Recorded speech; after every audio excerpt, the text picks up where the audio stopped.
अस्सलामुअलैकुम। आज हम लोग पढ़ेंगे पीडियाट्रिक हेल्थ नर्सिंग का topic pain assessment and management in children. Objectives क्या होंगे हमारे? What is pain and its types. Number 2, pain perception pathophysiology. Number 3, misconceptions about pain in infant and children. Number 4, pain assessment and challenges to pain assessment. Number 5, QUEST principles to assess children's pain.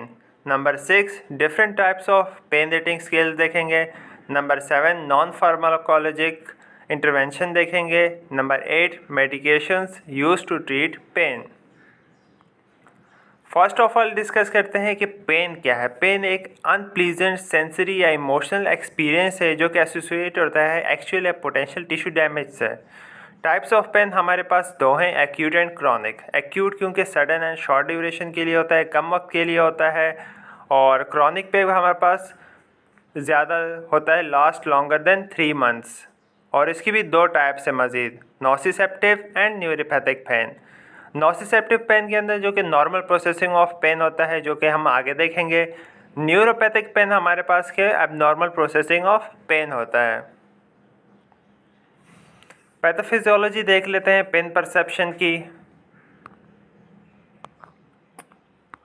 First of all आपकी अगर skin है जो कि site of tissue damage आप देख सकते हो, हमारे स्किन के अंदर नोसिसेप्टर्स पेन रिसेप्टर्स होते हैं, और वहाँ पे दो फाइबर्स होते हैं हमारे जो कि न्यूरॉन के आते हैं, C fibres and A delta fibres. C fibres slow transmission करते हैं and A delta fibres fast transmission करते हैं।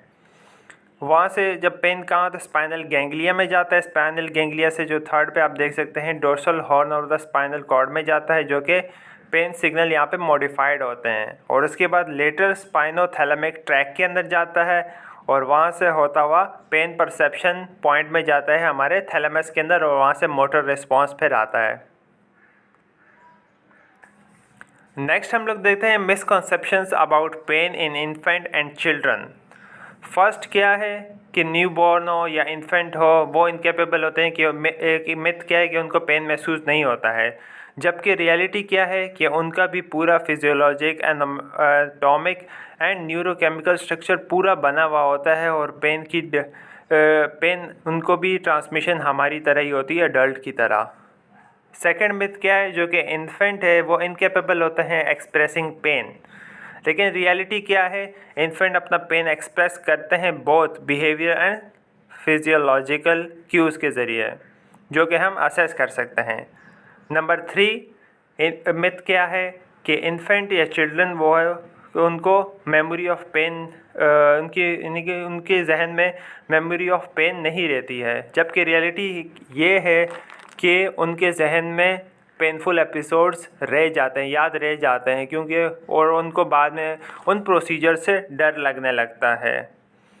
फोर्थ मिथ क्या है कि पेरेंट्स एग्जेजरेट या एग्रीवेट नहीं कर पाते अपने चिल्ड्रन के पेन को। रियलिटी क्या है कि पेरेंट्स को पता होता है कि उनके चाइल्ड्स को कोई मसला है, सही है, उनको ये पता होता है।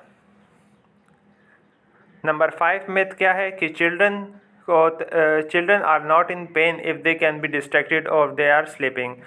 चिल्ड्रन को पेन नहीं होता अगर वो डिस्ट्रैक्टेड करें या वो अगर सो रहे हों, लेकिन रियलिटी क्या है कि उनको भी पेन महसूस होता है, चाहे आप उनको डिस्ट्रैक्ट ही क्यों ना कर लो, वो एग्जॉस्ट हो जाते हैं जिसकी वजह से वो सो जाते हैं। 6 हमारे पास मिथ क्या है, रिपीटेड एक्सपीरियंस के साथ बच्चा अडॉप्ट कर जाता है और टॉलरेबल करेगा पेन को, लेकिन रियलिटी क्या है, बच्चे को और ज़्यादा विगरसली रिस्पॉन्स होगा उसका पेन की तरफ, और ज़्यादा उससे डरेगा, क्योंकि उसको पता लग जाता है कि इंजेक्शन से दर्द होता है, तो उसको बार बार अगर इंजेक्शन लगेंगे तो आखिर में वो ज़्यादा उसका सीवियर रिस्पॉन्स होगा इंजेक्शन की तरफ।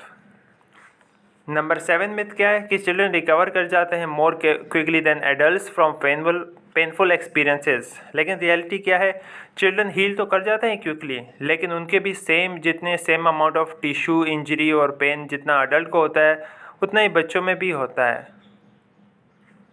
नंबर 8 मिथ क्या है हमारे पास, जो कि चिल्ड्रन है वो आपको बताएंगे कि उनको पेन हो रहा है, लेकिन आपको लगता है कि उनको पेन की मेडिकेशन की ज़रूरत नहीं है।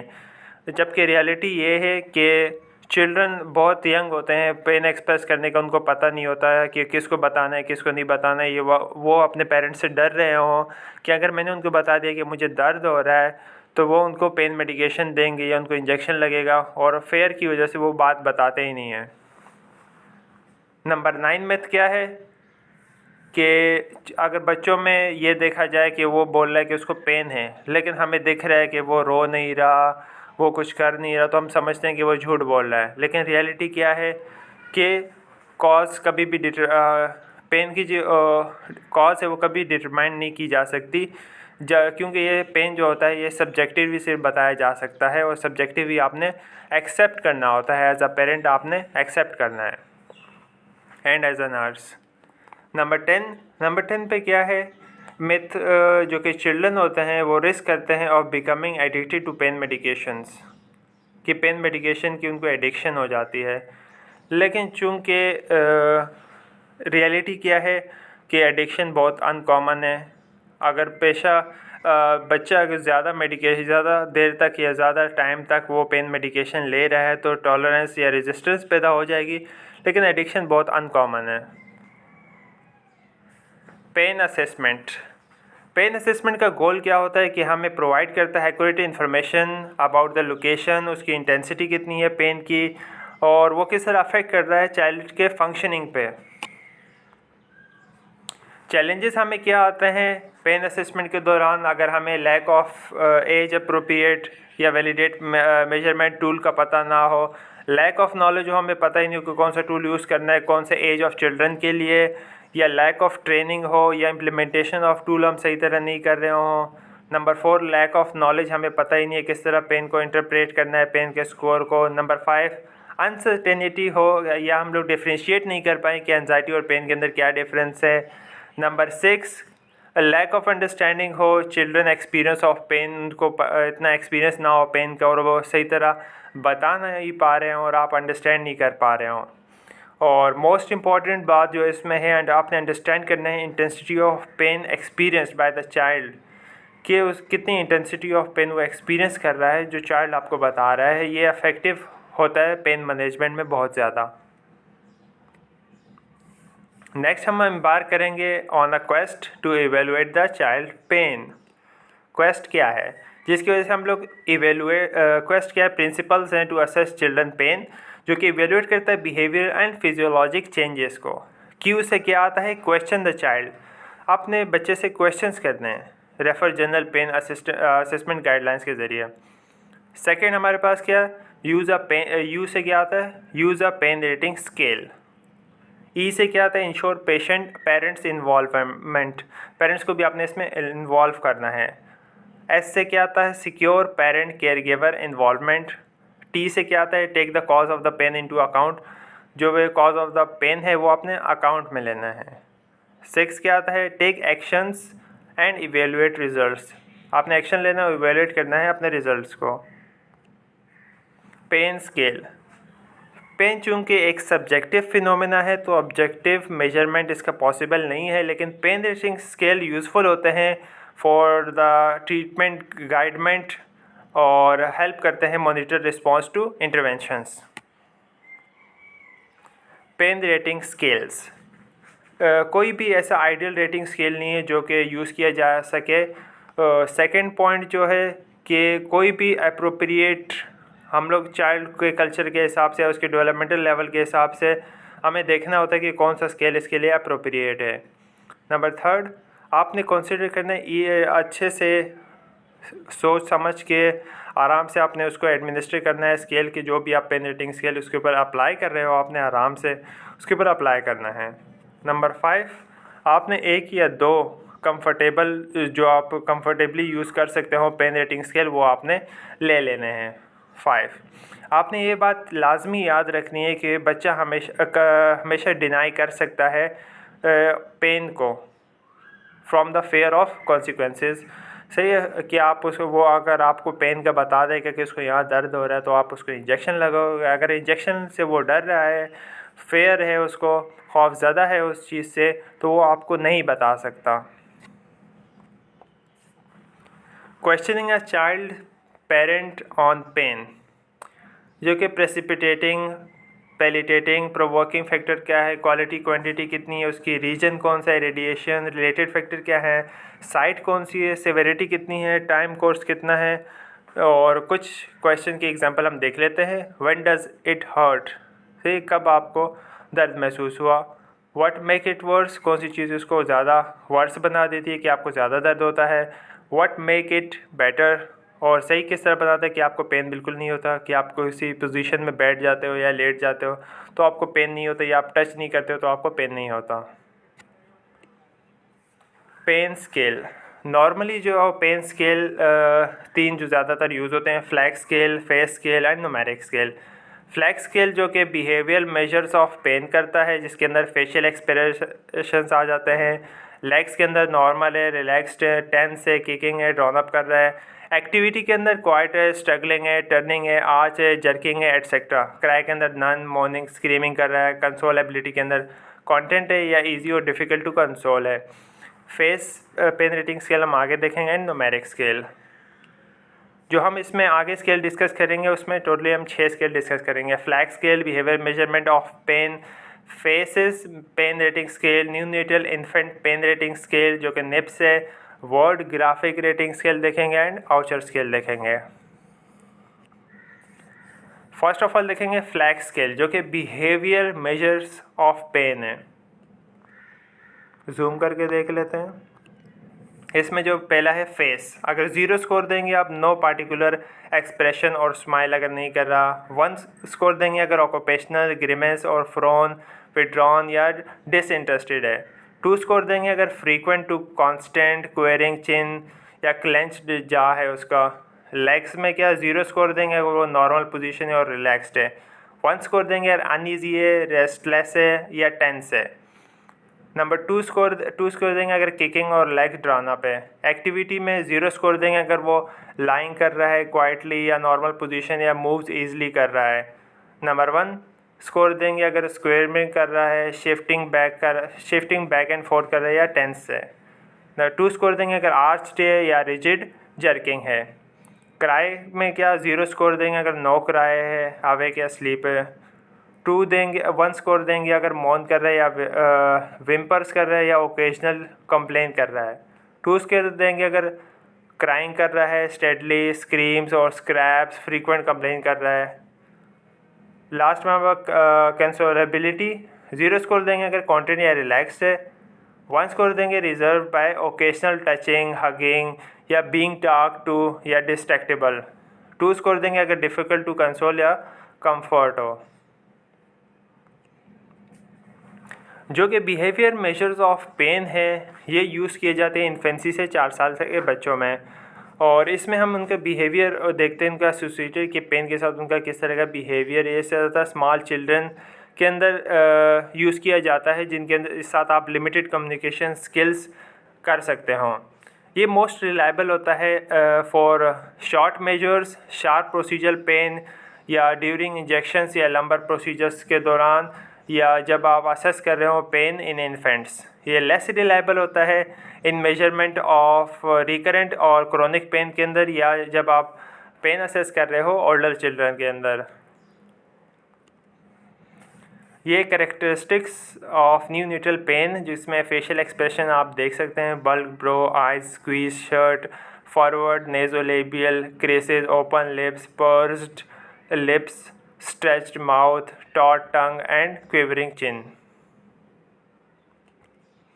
फेसेस पेन रेटिंग स्केल, इसके अंदर 6 कार्टून फेसेस रैंकिंग आ जाते हैं, जो कि स्माइल से लेके, नो पेन से लेके वर्स्ट पेन तक जाता है। इनको हम जूम करके देख लेते हैं। 0 स्कोर, उसके फेस देख के आपने उसको स्कोरिंग देनी है। 0 no hurt, 2 hurt little bit, 4 hurt little more, 6 score देंगे अगर हर्ट इवन मोर, 8 देंगे हर्ट होल लॉट, 10 देंगे हर्ट वर्स्ट। नेक्स्ट हमारे पास आ जाता है neonatal infant pain scale, जिसको निप्स भी कहा जाता है, जिसमें हम 0 फेशियल एक्सप्रेशन में 0 स्कोर देंगे अगर वो रिलैक्स मसल्स है, 1 देंगे अगर ग्रिमेंस है। रिलैक्स मसल क्यों देंगे अगर वो रेस्टफुल फेस है विद न्यूट्रल एक्सप्रेशन। 1 स्कोर देंगे ग्रिमेंस क्यों देंगे उसका अगर टाइट फेशियल मसल्स हैं। क्राई में 0 स्कोर करेंगे अगर नो क्राई नहीं कर रहा, क्वाइट है या नॉट क्राइंग। 1 स्कोर देंगे अगर विम्पर कर रहा है, जिसमें माइल्ड मॉर्निंग कर रहा हो या इंटरमीडिएट क्राई कर रहा हो। 2 स्कोर देंगे अगर विगरस क्राई कर रहा हो, loud screaming, rising, shrill. Breathing patterns में हम 0 देंगे अगर रिलैक्स्ड होगा, रिलैक्स यूजुअल पैटर्न उसका मेंटेन है ब्रीथिंग का। 1 स्कोर देंगे अगर चेंज है in breathing, change in drawing breath या इरेगुलर या फास्टर देन यूजुअल उसकी ब्रीथिंग है।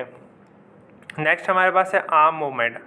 आर्म मूवमेंट के अंदर 0 स्कोर देंगे अगर वो रिलैक्स्ड है या रिस्ट्रेंड है विद सॉफ्ट रिस्ट्रेंट्स। अगर वो रिलैक्स है, no muscle rigidity, random movement of arms अगर हो रहे हैं। 1 स्कोर देंगे अगर फ्लेक्स या एक्सटेंडेड हो, जिसमें टेंस, स्ट्रेट आर्म्स, रिजिड या और रैपिड एक्सटेंशन एंड फ्लेक्शन आ जाता है। लेग मूवमेंट में हम 0 स्कोर देंगे अगर relaxed, restrained with soft restraints हो। अगर उसमें उसके रिलैक्स्ड हो, नो मसल रिजिडिटी हो, occasional random movement of leg हो। 1 स्कोर देंगे अगर वो फ्लेक्स हो, उसके स्ट्रेट लेग्स हो, रिजिड हो, रैपिड एक्सटेंशन एंड फ्लेक्शन हो। स्टेट ऑफ अराउजल में हम उसको 0 स्कोर तब देंगे जब वो स्लीपिंग हो, अवेक हो, जिसमें उसके स्कोरिंग क्राइटेरिया क्या होगा, वो अगर क्वाइट हो, पीसफुल हो, स्लीपिंग हो और अलर्ट हो एंड सेटल्ड हो। नंबर 1 देंगे अगर फंसी हो, अलर्ट एंड रेस्टलेस हो या थ्रैशिंग या फंसी हो। नेक्स्ट है ये हमारे पास वर्ड ग्राफिक रेटिंग स्केल है कि जिसमें बच्चा बोल सकता है और बता सकता है। इसमें उसको नो पेन हो रहा है, लिटिल पेन हो रहा है, मॉडरेट पेन हो रहा है, लार्ज पेन हो रहा है या वर्स्ट पॉसिबल पेन हो रहा है। नेक्स्ट ये हमारे पास आउचर स्केल है कि जिसमें हम बच्चे को ये 4 फेसेस से बना हुआ चार्ट दे देते हैं और उनको बोलते हैं कि 0 से 9 हर्ट आपको कोई पेन नहीं हो रहा, और इससे लिटिल हर्ट, और इसी तरह लिटिल मोर हर्ट, इसी तरह पेन की सीवियरिटी बढ़ती जा रही है। तो आप देख के बताओ कि आपको कौन सा पेन हो रहा है। इसमें आपने ये नर्सेज ने ये नहीं करना कि फेस के हिसाब से इस पिक्चर का फेस और उस बच्चे के फेस से मैच करना है, ये आपने मैच नहीं करना है, क्योंकि ये जो बच्चा है उसको आपने देना है, वो खुद बताएगा कि उसको कितना पेन हो रहा है। नेक्स्ट हमारे पास नॉन फार्माकोलॉजिक इंटरवेंशंस में जो कि बेस होती हैं एज पे, जिसमें स्वेडलिंग, होल्डिंग या रॉकिंग या डिस्ट्रैक्शन स्पेसिफायर आप कर सकते हैं, रिलैक्सेशन उसको दें या कंटिन्यूस स्टिमुलेशन, कोई चीज़ उसको खिला पिला दें, और इसमें आपने प्रोवाइड करनी है पेन मेडिकेशंस एप्रोप्रिएटली। नेक्स्ट हम लोग देखते हैं medications used to treat pain. Medication और उसका एक्शन देखेंगे। नॉन ओपियोइड एनाल्जेसिक्स, जिसमें एसिटामिनोफेन, टाइलेनॉल, जो कि ओरल, रेक्टल या आईवी दिया जाता है। एक्शन क्या होता है उसका, इनहिबिट करता है प्रोस्टाग्लैंडिन सिंथेसिस को सेंट्रल नर्वस सिस्टम के अंदर और ब्लॉक करता है पेन की इम्पल्सेस की जनरेशंस को पेरिफेरी के अंदर। नर्सिंग मैनेजमेंट इसकी क्या होगी, ये यूज़ किया जाता है मिल्ड टू मॉडरेट पेन के अंदर, और आपने फैमिलीज़ को या उनके बच्चों के पेरेंट्स को बताना है कि आपने इसकी ओवरडोजिंग नहीं करनी, अप्रोप्रिएट डोज देना है। अगर आपने ओवरडोजिंग कर दी तो लिवर टॉक्सिसिटी हो सकती है उसको, और आपने उनको बताना है कि ये मेडिकेशंस के साथ, एसिटामिनोफेन के साथ आपने कोई और मेडिकेशंस एज ए इंग्रेडिएंट नहीं देनी है, और आपने उनको बताना है कि ये मेडिकेशन आपने फूड के साथ या खाने के साथ लेनी है ताकि गैस्ट्रोइंटेस्टिनल जीआई अपसेट या स्टमक अपसेट ना हो आप। और लास्ट में या आपने 24 घंटे के दौरान 5 डोसेज से ज़्यादा डोसेज इसकी नहीं देनी है। नेक्स्ट हमारे पास है non steroidal anti inflammatory drugs NSAIDs, जिसमें फर्स्ट हमारे पास एसिटाइल सैलिसाइक्लिक एसिड एस्पिरिन, जो कि ओरल रेक्टल दिया जाता है। एक्शन क्या होता है इसका, इनहिबिट करता है प्रोस्टाग्लैंडिन सिंथेसिस को, जो कि इन्वॉल्व होता है पेन सिंथेसिस इन पेरिफेरी। आइब्रोफिन, जो कि मोट्रिन है, जो कि ओरल दिया जाता है, जो कि जिसमें एक्शन क्या होता है कि साइक्लोऑक्सीजिनेज 1 और 2, जो कि नैसिड इनहिबिटर हैं, ब्लॉक करता है प्रोस्टाग्लैंडिन सिंथेसिस को। नेक्स्ट हमारे पास है नेप्रोसिन एलिवी, जो कि ओरल, जो कि इनहिबिट करता है प्रोस्टाग्लैंडिन की सिंथेसिस को बाय इनहिबिट COX-1 और 2 आइसोएंजाइम्स। नेक्स्ट हमारे पास है कीटोरोलैक, जो कि टोराडोल है, IV और IM दिया जाता है, जो कि इनहिबिट करता है प्रोस्टाग्लैंडिन की सिंथेसिस को by decreasing activity of the COX enzyme which decreases prostaglandin precursors. Nursing management इसकी क्या है कि ये सारी दवाइयाँ जो दी जाती हैं short term management of mild and moderate pain के लिए दी जाती हैं। एस्पिरिन आपने उन चिल्ड्रन में या उन बच्चों में यूज़ नहीं करना जो कि रिकवरी कर रहे हैं अपनी फ्रॉम चिकन पॉक्स या इन्फ्लुएंज़ा से या रे सिंड्रोम। मेडिकेशन आपने फूड के साथ देनी है ताकि GI अपसेट ना हो, या खाने के साथ आपने दवाई उनको देनी है कि उनका स्टमक ख़राब ना हो। मॉनिटर करना है आपने प्रोलॉन्ग ब्लीडिंग है कि उनका अगर वो ज़्यादा देर तक ये दवाइयाँ ले रहे हैं तो उनको प्रोलॉन्ग ब्लीडिंग आपने मॉनिटर करना है। आपने उनके रन करवाने पीरियोडिक लैब टेस्ट, अगर ज़्यादा देर तक वो ये दवाई यूज़ कर रहे हैं उनका ब्लड काउंट डिफरेंशियल करना है, serum electrolytes, liver function test आपने करवाने हैं। मॉनिटर करना है आपने उनकी हाइपर सेंसिटिविटी रिएक्शंस, स्पेशली अगर वो चाइल्ड एलर्जिक टू एस्पिरिन हो। एजुकेट करना है आपने पेरेंट्स को कि GI ब्लीडिंग अगर हो तो प्रिस्क्राइब, अगर ये मेडिकेशन उनको प्रिस्क्राइब की जाती है ज़्यादा लॉन्ग टर्म के लिए तो आपने उनको बताना है कि GI ब्लीडिंग में क्या साइंस होते हैं। आपने पेशेंट्स को, पेरेंट्स को एजुकेट करना है। नेक्स्ट हमारे पास आता है ओपियोइड्स, जिसमें मॉर्फिन सल्फेट जो कि IV, IM सबक्यूटेनियस ओरल दिया जाता है। एक्शन क्या होता है इसका?